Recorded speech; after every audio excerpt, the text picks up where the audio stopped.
is that it's free form. It's just basically like, hey, I asked you about you're going to a convention, right? And you said, what was a convention? So it's an NAB convention. So basically, it's like broadcasting. Okay. NAB stands for.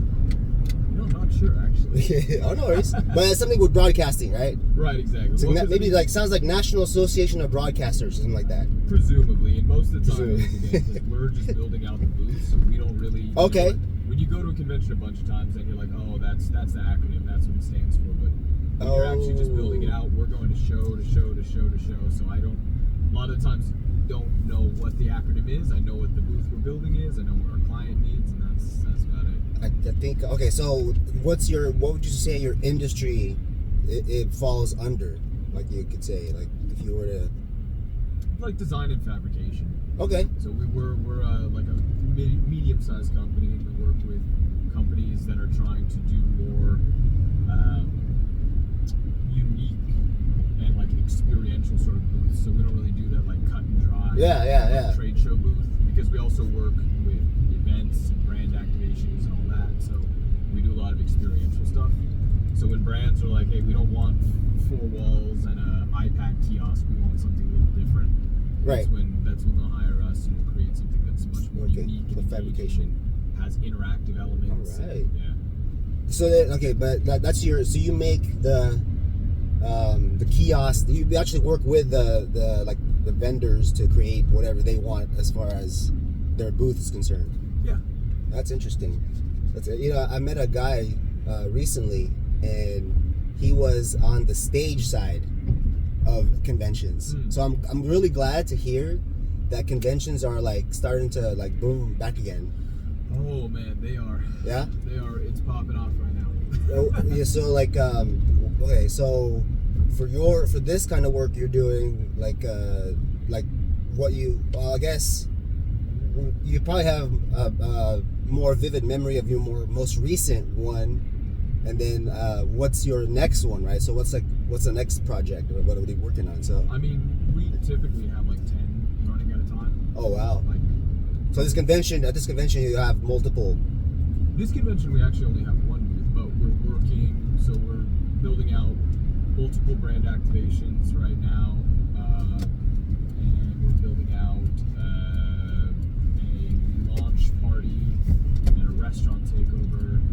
And then 2 more events, one in Vegas, one in San Jose. So there's a lot running concurrently.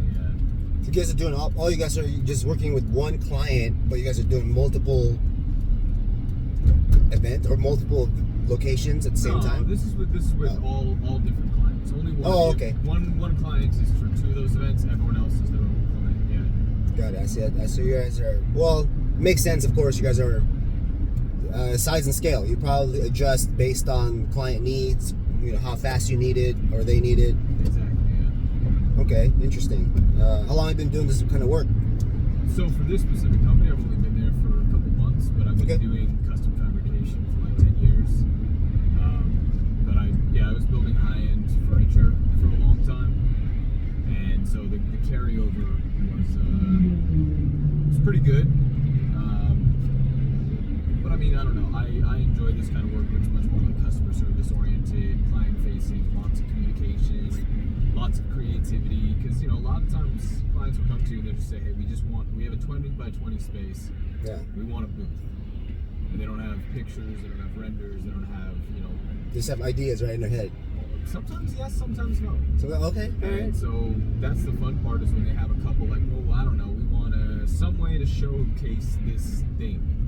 It's like, okay, so you come at it from either, a basic booth builder would be like, okay, so we'll take that thing, we'll build a plinth for it, and then that thing will be like in the middle of the booth, and people can look at it. You'll have a monitor behind it that'll tell information. You'll have a kiosk off to the side where someone will be able to talk to people. But for us, we'll look at what the actual product is, what the user experience is supposed to be for that product, what the environment that company, the brand culture they're trying to create. And we'll take all that into consideration before designing the booth. So instead of just putting that product on a plinth, we'll say, what's the most interesting facet of this product? And how can we highlight that in a unique way that allows people to engage with it in a way that just seeing it or just touching it or just hearing about it wouldn't be experience towards the specificity of one product. Well, I mean, you're definitely sounds like you're a good presenter already. So, whereas I believe for most people, that's definitely a skill that's developed over time, like presentation. I was just talking to a friend about that, because they were saying like that they have trouble selling things to people. Yeah. And I was like, I don't really view what I do as sales. No. Which I think you kind of have to not view it as sales to be a good salesperson. There you go. Because it's just like, people miss that. I'm not gonna sell someone something that I can't stand behind.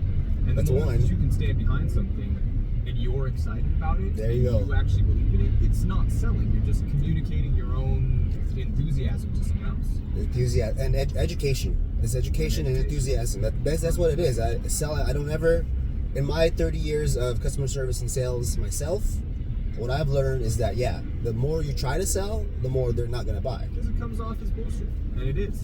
Yeah. And that's exactly it. Is we're honest about where we can't deliver, and we're honest about where we can. But if we say we're gonna do it, we're gonna do it. Definitely, man. It's a great.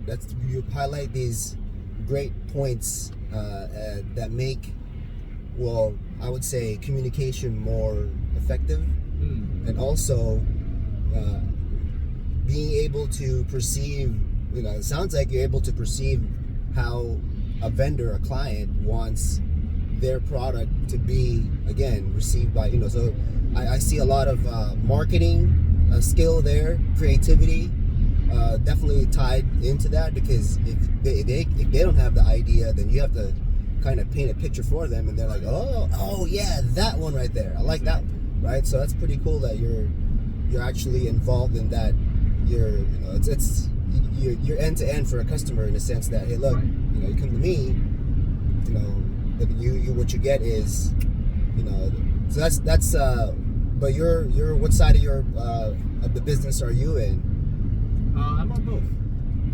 So I do a lot of client facing, and I do design, and I oversee our fabrication.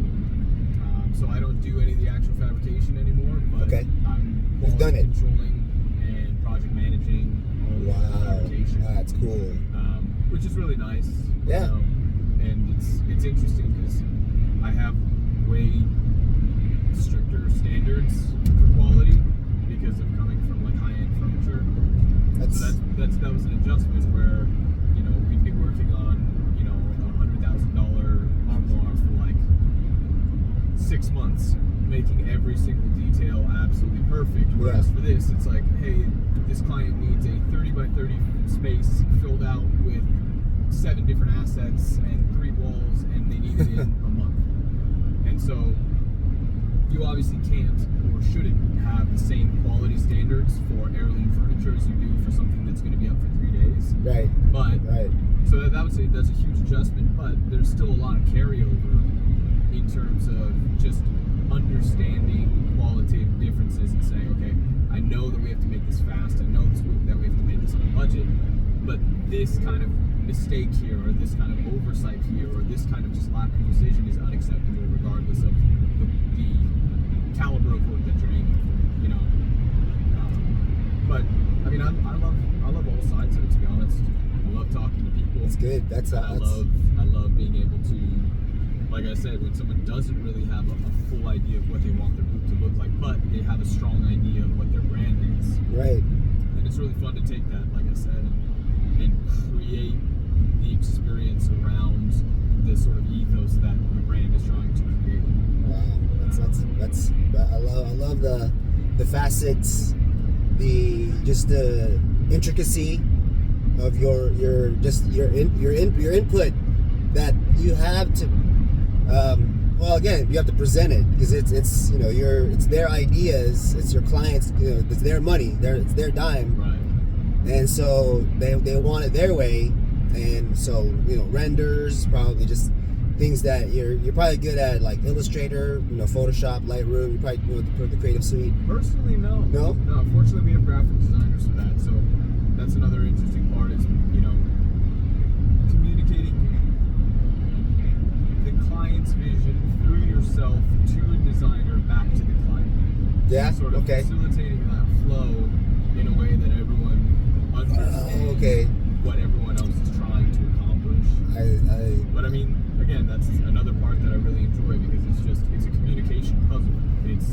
There you go. Being able to not just hear what a client's saying, but understand what a client's saying, and then package that in a language that the designer that you're working with can understand, and then communicate that, you know, if the designer needs things clarified, it's being able to sort of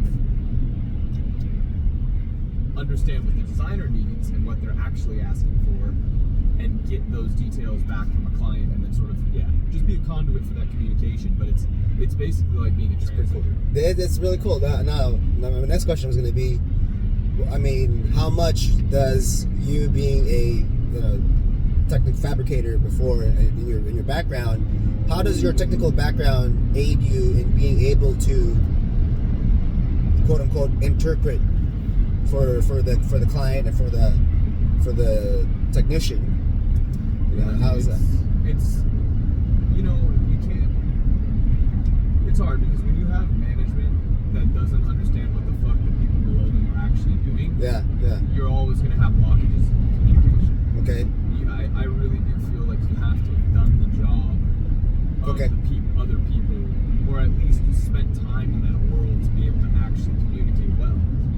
And so I think it's incredibly critical to be able to understand the details. So, a client comes to us and says, we're looking for we want a kiosk built for an activation that looks like an Airstream trailer, right? And if I was just PMing the project and I just say, okay, I bounce that over to a graphic designer, the graphic designer designs something, and then I bounce that over to the fabricator looks at it and says, well, we can't fucking build this because this is just this isn't realistic. How is this going to connect to that? How is that supposed to come together? So being able to front load a lot of those problems when the client asks for that, I can just sort of design it preliminarily from a feasibility standpoint, and then pass it over to the designer. The designer can design it, and then I can audit the design before we send it over to the fabricator. So when it gets to the fabricator, it's an actual product that can be created because the connection points have been thought through, the tolerances have been thought through, the disassembly and reassembly has been thought through. So I mean, it streamlines everything. That's nuts, man. It's so you're basically a project manager in that sense where, well, do you have now I guess question for that is, do you have a background like a PMP? Are you pursuing that? No. Don't need you don't think now for someone that was because what I've done in my career is I've taught in vocational training. And a lot of when veterans come back from the military, they go through a process, and they get a lot of benefits. And so they have the option to do whatever they want. They have the GI Bill, and but I have also private grants. They have federal and state grants that are available to them to use, and that are funneled through programs like local programs. So vocational training is one of them. Job placement assistance programs like EDD, you go on unemployment, right, and then you're looking for a job. There's a job source center, helps you with your resume. All of it, no charge to the individual, right? They just have to tap into an area that's close to them, so that way they can utilize that benefit. A lot of people don't use it. They when we call people and they're like, "What? This is available?" So I'm an instructor in the side of basically for logistics and supply chain. That's my background so I teach also a part of project management with safety and health. So OSHA. I'm also an OSHA approved trainer. Oh, nice. So it's kind of part of my skill sets, along with customer service and sales, which I've done for the last 30 plus years of my career. Worked for big banks like JP Morgan, Chase Bank, Wells Fargo. I've ran a financial firm before. Don't do that anymore. I'm freelance. I like doing this stuff now. A lot of fun. So you're pointing to being a project manager. Super awesome, man. And this is kind of why I asked this question. I circled back on my experience. What do you think is a path for somebody? Because how did you end up in a job like yourself, Well, first, was it something that you were looking for in your career? Did you want to end up here? Because it sounds like you're having a lot of fun. I mean, this to me, yeah. right? So you say you love it. So, like, how could somebody end up here? So this is probably an incredibly vague answer. Yeah, no, it's perfect. I love it. I was not looking for this job. Okay. And it kind of fit perfectly for me, which, you know, we can chalk part of that up to luck, for sure. Okay. But I think the surest way to get what you actually want is to develop yourself. Okay. So that when an opportunity comes around, you can actually utilize that opportunity. Okay. I mean, the different sort of facets that this job require you to operate at a decently high level, to be efficient and proficient. Proficient, all things that I just value in my own life personally. I mean, I've spent my entire life not after the pursuit of any specific degree or achievement, but just to be a good, well-rounded person. Okay. Really dedicated my whole life to understanding people better, to being a better communicator, to understanding myself better. Key that. And I think if you just generally focus on yourself and improving yourself, I think eventually sort of naturally can find an outlet, you know? Sure. Because I was lucky to come across this opportunity and it happened entirely serendipitously. But luck would have counted for jack shit if I wasn't developed to a place where I could actually be an asset to this company.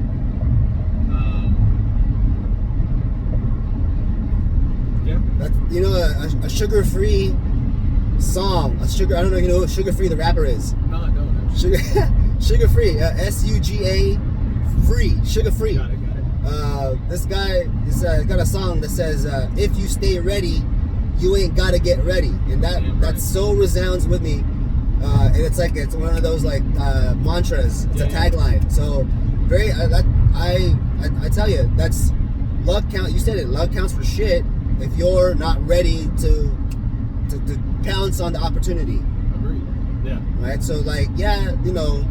So it's whenever someone says the word luck, right? I'm always thinking in the back of my head, right? Yeah, you know what? That luck probably came with a lot of hard work and preparation.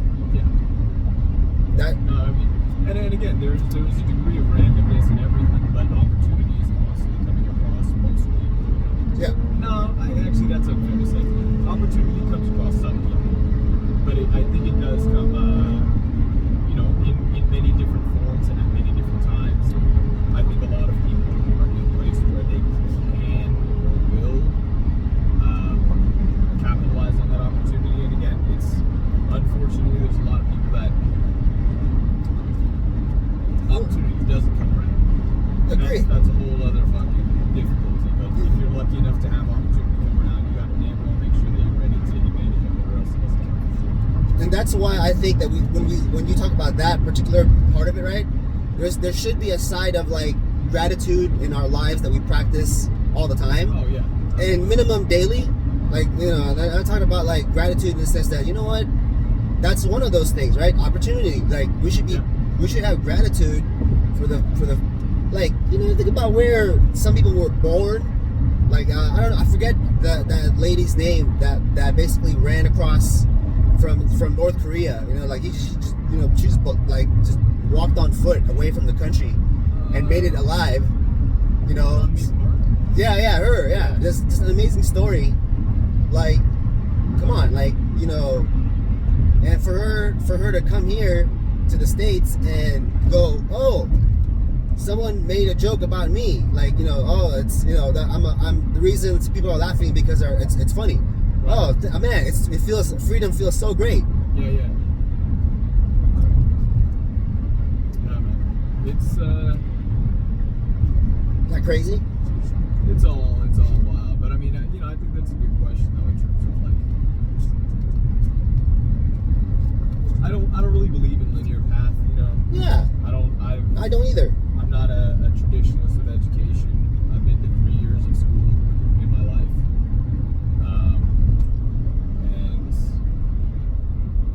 Hey man, I tell you, I congratulate you for not going to more school than you did. You know why? Because I mean, like, if you were like me, like myself, like who took a path of like, hey, look, I come from another country. Oh, you know what? School is a way to make it. That's what my family told me. Right. I believe them. Yeah. You know, they have my best interest. But come to find out that it's really not. It becomes an impediment. It becomes, there's a lot of, you know what? I will say that I had a lot of great experiences, but I probably could have not paid for it myself. Right. Right?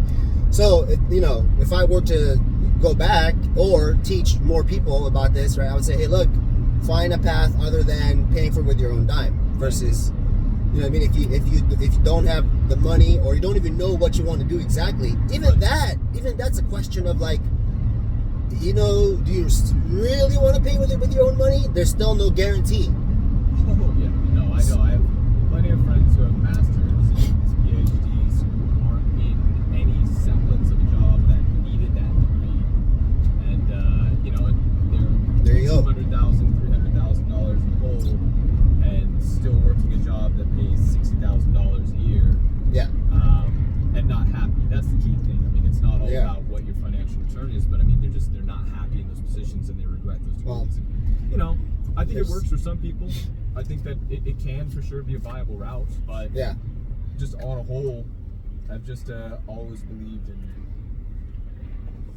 in learning how to learn as opposed to just learning facts and little, you know, tidbits of information. And, I mean, so I went to 1 year of middle school, went to 8th grade, and then I went to, well actually no, I'm sorry, I've been to 4 years. So I went to 2 years of middle school, I went to 7th and 8th grade, and then I went to freshman and sophomore of high school, and in my sophomore year of high school, I was like, this is really cool, I made a lot of friends, I haven't learned a fucking thing, so I'm testing out, so I tested out early, I got my GED in my sophomore year, so I could go start college. Wow. And then, you know, I was going to do 2 years community, and then 2 years at a 4-year, and after one semester at community college, I was like, this is not it for me. You know, like I was lucky enough to have curiosity and the capacity and desire to learn, and the ability to sort of synthesize, process, compartmentalize, dissect information. Okay. Read. That's amazing. And for being that young. You know, it's just. And it's not something that a lot of people grow up learning how to do, and I think that's the most disappointing part is if from a younger age we had an educational system that actually taught people how to think as opposed to just how to learn. Okay, so what do you think? Well, in that light, right? What do you think? So where did you grow up here or in the Philippines, like somewhere in another country, or born and raised in Long Beach? Oh wow! Yeah. And so what school did you go to? Like. So I was homeschooled my whole life up until 7th grade, and it was, you know, basically it was through a, you know, like accredited homeschooling program. So they have certain benchmarks. Rules, right? Yeah. And, tests, yeah. But mostly it was like, you know, my mom worked. She still taught us, but she worked like full-time jobs when we were young. So it was basically like. And you know, my dad worked full time too, so a lot of it was like they incorporated learning wherever they could, but most of it was, hey, here's a book, read it, and then I'm going to test you on Friday. And so after, you know, you learn pretty quick to be reliant on yourself to actually process information, because someone's not going to be sitting there droning on for fucking 8 hours, and some of it seeps in and some of it doesn't. You have to actually go get the information, otherwise you're gonna fuck up on Friday, and that's not good. You know, so I think just that putting more responsibility and a sense of propriety and ownership on kids from a younger age, I think is actually beneficial. Because again, it made me realize I don't need someone to teach me. I just need to be curious. Yeah. Okay. And that single tenet has kind of served me incredibly well throughout life. Curious. If there's something I want to learn, I'll learn it. And if there's something that someone's trying to teach me that doesn't sit right, I'll go read about it. I'll go listen to lectures about it. I'll go, you know, just dive into the information and eventually be like, okay, there's a reason that smelled like bullshit because it was bullshit. And so just, I don't know. And again, I feel very, I'll say luck again, but I feel very lucky to have learned how to think at a young age. But I think it's one of the most foundational skills. It's so disappointing that, I mean, it makes sense that it's not taught in school. That's not the point of school. It's not really to make people smart. Yeah. But it's disappointing. Well, I mean, you hit a pretty strong point there with the difference in the educational system. I mean, I grew up in Long Beach myself. Oh, nice. I went to middle school on the west side. Okay. And I went to Poly High School. Hey, me too, bro. Yeah? That's where I did those 2 years. What years? I tested out in 2009. Oh, wow. So I went to, so I'm a good, 10, 12 years older than you. Okay, for sure. So I graduated in 97. Yeah, I mean, but I was born in the Philippines. I moved here when I was 11. So there's that, I guess familiarity with just poverty and just, just disparity, Right. But being on the other side of that was kind of funny because my dad was actually a manager of a radio station in Cebu when I was from age 6 to 11, and we lived on top of the radio station. There was a living quarter. So my family, there was 4 boys. There was 4 of us, and my dad, and my mom, and we went to school. We went to a private school, a Christian private school, where my dad was a chaplain. That was kind of embarrassing, growing up. When your father's the person they look at as the person that's preaching. That's a lot of pressure. I mean, damn, So having him having a radio show on the station and managing the station, managing the staff. My mom had a couple of radio shows, singing radio shows. It was like family in that in media, Right. So it was very interesting growing up like that. I mean, that seems like an enormous amount of pressure to be under at such a young age too, because not only are they semi-public figures, but then also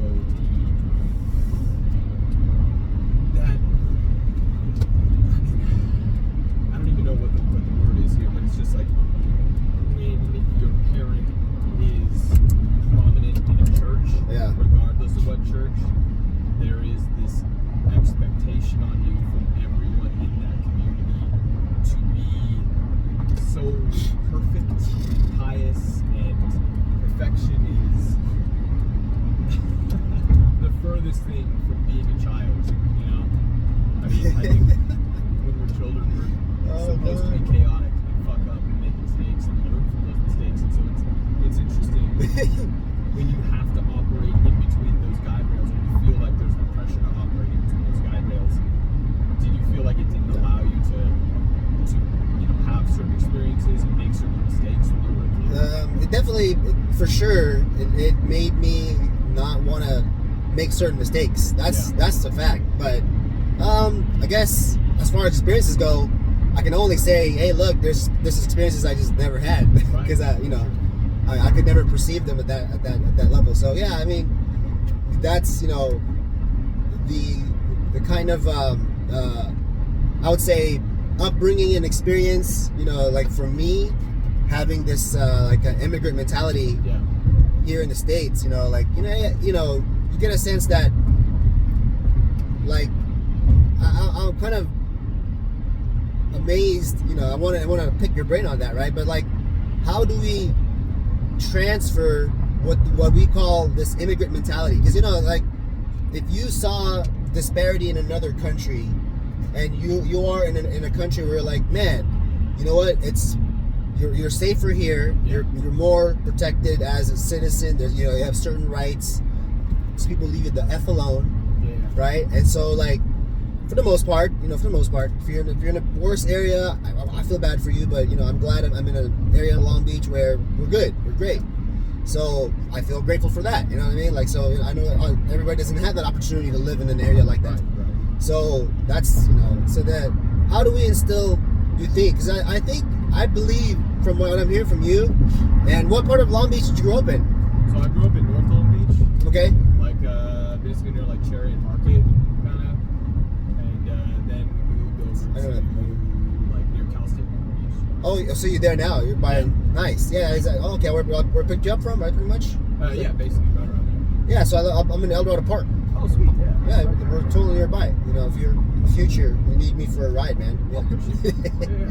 Yeah. But yeah, so my thought on that is, you know, how do we transfer this mentality that, hey, look, we need, you know, because it sounds like to get to where you are now, you have to work hard. You have to, like, you know, see other people's point of view, kind of, you know, have this certain level of empathy, you know, compassion and passion, Right. to end up where you are. How do you how do you get that? How do you you know? I mean, how do you ascertain? How do you teach it? What do you think? I think part of it, and I think that this ties into the immigrant experience slightly too. So both my parents were born here. Both my grandparents, all my grandparents were immigrants. Two from Japan, one from Italy, one from Ireland. Oh wow! And you know, growing up in Long Beach and going to Poly and all that, like most of my friends were first generation immigrants, maybe second generation. Yeah. You know, a lot of Khmer, a lot of Filipino, a lot of like you know, just Vietnamese, and a lot of Southeast Asian. Yeah, this is true. And I think one of the things is adversity to give perspective. Yeah. And that adversity, I think, can come from a lot of different places. It can come from, you know, where you grew up. It can come from the personal struggles you've had to go through, whether that's like, you know, combating depression or you know, overcoming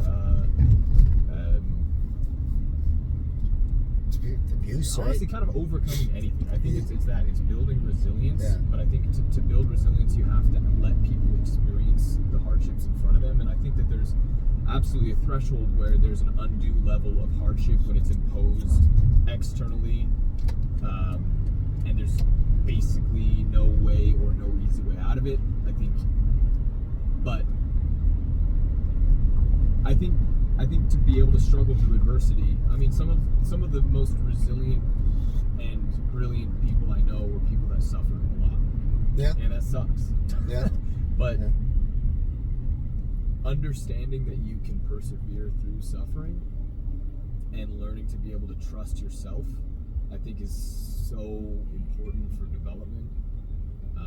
And so I think it's a combination of letting children, you know, not over sheltering children. No, yeah, I agree with that. Basically, they have to go through adversity, but then there's the other end of that, which is to have decent guidance through the adversity. And so to have That's a tough. parent That's or a a tough mentor one. or someone who can tell you that it's okay to be feeling the things that you're feeling, and it's okay to be in pain and struggling and sad, but you have to persevere, you have to get through. And I mean, you know, this is not a well-formed thought. I'm just sort of thinking out loud, but it's just, I know from my own personal life that I think is the thing that has made me who I am, is just going through a lot of personal struggles. You know, struggling with mental health for a long time, and struggling with injury for a long time, and you know, just going through life-changing experiences, and learning how to rely on yourself. And I think, again, just to tie back to what you said about sort of, you know, the immigrant mentality, is coming from a harder place, whether that place is physical or mental or emotional or spiritual, whatever it is. It's perspective. It gives you perspective, because every fucking day that I wake up, I'm happy to wake up, man. Every single day that I can feel the breeze on my face, and I'm so happy. And you know, I'll be walking around with my girlfriend, and I'll just stop and feel the fucking sunlight. And in the beginning of our relationship, she'd be like, what are you doing? And I'm just like, you don't know what you would give to feel the sun on your face one more time when you're lying in a sterile fucking hospital bed thinking you'll never leave it. And having perspective, I think is everything. Amen to that, brother. I mean, I'm with you on that. It's a very that was a well-formed thought. I think you had put in there that last part. That definitely for sure. So, no, I think yeah, so that's interesting. A lot of this, you're right, because I think for a lot of kids nowadays, they're all about the instant gratification. Oh, yeah. And I think it's just we've kind of propagated ourselves into this position where technology allows you to get something like that, and it just that dopamine hit. Oh yeah. It's just so. It's like I guess it's a beast that we really didn't realize had that kind of like long-term effect. I mean, it's chemical. I mean, oh, for sure. No, I mean, and you think about a lot of the addictions that we face. Yeah. And their biological origins. Like look at the obesity epidemic that we're in right now. Yep. And Well, again, that's a big one. Obesity is, I think, just sheer just profiteering. oh, absolutely. There's extortion. There's shameful. Yes, exploitation. Yeah. Well, in a sense, it was extortion. Yeah, a little bit, but in a metaphorical sense, I guess you could. Right. They basically did like, hey, you know what? Pay. We'll pay. But I think in a sense too, I bet you those doctors that they paid said that, hey, you know what? We'll talk shit about you. If you don't do this for us, and we'll pay you. Right. Because they seem like they were paid so small. But for that time, maybe it was a lot of money. Oh, are you talking about like the fats versus sugar? Yeah. That'll. Because that was like scared people into thinking, oh my goodness, doctors are, like now we understand that everybody can be bought. There is no safe like, oh, information, is comes from this source. We got to be able to trust this. Like, Right. no, you can't. There's no way now. Like, there's no way you can trust any news source, Right. And journal, like they're all exposed now. Yeah. And I mean, and I think that again goes back to why it's so important to teach like children how to Resilience, man. and analyze information. Oh my gosh. We're in such an Thank you. era right now of just an overabundance of information. I mean, it's one of the things I pride myself on is being able to relatively well dissect information and try to actually check, go back to the source and check. But man, there's so much bullshit out there now. It really and is. The problem is some of it's intentional bullshit trying to mislead you, and a lot of it is misintentional or unintentional bullshit where the source may think that they are actually saying the right thing based off of this or that study, and then you go to the study and it was a fucking ridiculously set up study where the sample size was 10 people followed over 1 week, and then you have 15, 20, 1,000 articles based off of that one study, faulty study. It becomes journalized. It's no, yeah, you're right. There's so many holes in the system. Yeah. That you're right. That's a new hashtag. We gotta hashtag this. You gotta teach them how to think. Teach kids how to think. I think I should be, because I think because my channel, the F Fundamentals, it's basically it's the nonprofit is called Financial Fidelity Academy. Okay. So it's a nonprofit based in Long Beach, and it's really to teach young people, and it's the foundational entry words I use is banking, credit, investing, and entrepreneurship, right? But those things are systematic, right? Those things are, and they exist, right? We cannot deny they exist in our country, Right. even in our world. So if we teach our kids to think at a younger age, right, and that all ties into what we're talking about, resilience, being analytical, having the ability to be discriminatory in a sense of knowing how to know what right from wrong is. Right. Like what does something make you feel when you face somebody in person? Are you gonna say this to their face, or are you so easily just what do you call this, enticed to type it into Twitter and say something really bad about somebody that you would never say something to their face? Sure. Yeah. Teach. That's I think a lot of those things are missed, right? And we get into a world where we feed into the system of, oh man, well, hey, social media did that, or here, this did that, or that did that, right? Oh, okay, we'll just, yeah, we're more tolerant, but we're kind of allowing this to continue a trend, and then it becomes, worsened. Yeah, man, I'm not optimistic. I'm not pessimistic either, but you're a realist, right? It's like, we're facing such incredible and unbelievably complicated problems, and the oh my goodness, activity of those complicated problems is overwhelming, and it's and I'm not really a person to think that there's going to be some brilliant people that come along and fix it. I think it really has to come from an individual level. Yeah. I'm not. Well, and I've gotten shit for this my whole life. People are like, oh, you should be more outraged about this or that. You should go protest. You should sign petitions. It's like, to a degree, I agree, and I think it's great to care. But I mean, I don't really feel myself being able to affect change at that level. Yeah. The level that I feel I can affect change is to change myself and radiate that positivity and love and empathy and acceptance into the people around me, and hopefully that spreads organically. Because amen, brother. That's it. That's right there. That's it. That's part of why I do what I do. Is try to spread happiness, spread goodness, exactly, spread joy. I agree, bro. All right, man. Well, thank you so much, Greg. Appreciate the ride and for speaking with me. So hit me up down the line, man. I'll end it right here, and I'll catch you on the next one, guys. All right, thank you.